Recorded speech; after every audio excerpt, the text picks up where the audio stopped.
രണ്ട് കോയാക്കല്ലേ ബിരിയാണി ഒക്കെ കാക്കച്ചാളും പോയി പറഞ്ഞു എന്നിട്ട് ഈ നാട്ടിലെ പെണ്ണുങ്ങൾ അറിഞ്ഞില്ലേ കൊമ്പങ്ങാടാണ് ഇളകി വരുന്നുണ്ട് അയാളെ 1000 റുപ്യ തരാൻ പറയട്ടോ ഞാൻ ഇവിടെ ഇതെന്ന് പറഞ്ഞു കേട്ടോ കാര്യം ഞാൻ ഏറ്റു. കാളി അവിടെ അമ്മ ഇവിടെ ഇല്ല.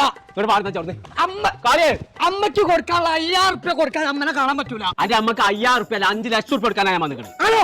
അപ്പൊ അമ്മ ഇവിടെ ഉണ്ട്. അമ്മ ഇപ്പൊ വരില്ല. 5 ലക്ഷം റുപ്യ ഇങ്ങോട്ട് കാട്ടിയാണ്. ഇത് അനക്കുള്ളതല്ല, ഇത് പെണ്ണുങ്ങൾ പങ്കെടുക്കുന്ന പരിപാടിയാണ്, ഓർക്കുള്ളതാണ്. നിങ്ങൾ അടുത്ത കുമ്പത്തിൽ വരും. അപ്പൊ ഞങ്ങൾക്ക് ഇതാ പെണ്ണട്ടാ 29 പരിപാടിക്കത്തെ കുമ്പത്തിൽ അതിന് കാര്യം. മാന്യ കാളേ. ഇത് കിട്ടിയോ? അതൊക്കെ വന്നപ്പോഴേ കിട്ടി. അനക്ക് അടിപൊളിയായിട്ട് ബിരിയാണി വെക്കാൻ അറിയോ? നല്ലോണം അറിയും. എനിക്ക് 5 ലക്ഷം റുപ്യ ആളെ വകുപ്പുണ്ട്. എങ്ങനെയാന്നുള്ളത് ഞാൻ പറഞ്ഞിരുന്നു.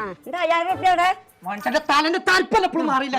ബിരിയാണി ചെമ്പോടെ കോയക്കൊന്നവിടെ നിന്നാണി. എന്തേ നിങ്ങളല്ലേ ബിരിയാണി വെക്കാൻ അറിഞ്ഞാൽ 5 ലക്ഷം റുപ്യ കിട്ടുന്ന കാളിയമ്മനോട് പറഞ്ഞത് എന്ത് സംഭവം? അതിന് എനിക്ക് ബിരിയാണി വെക്കാൻ അറിയോ? ഞാൻ ഉസാറായിട്ട് വെക്കുവേ. എന്നാ ശ്രദ്ധിച്ചു കേട്ടോ, മാതൃഭൂമിയും റോസ് ബ്രാൻഡും കൂടെ കൂടിയിട്ട്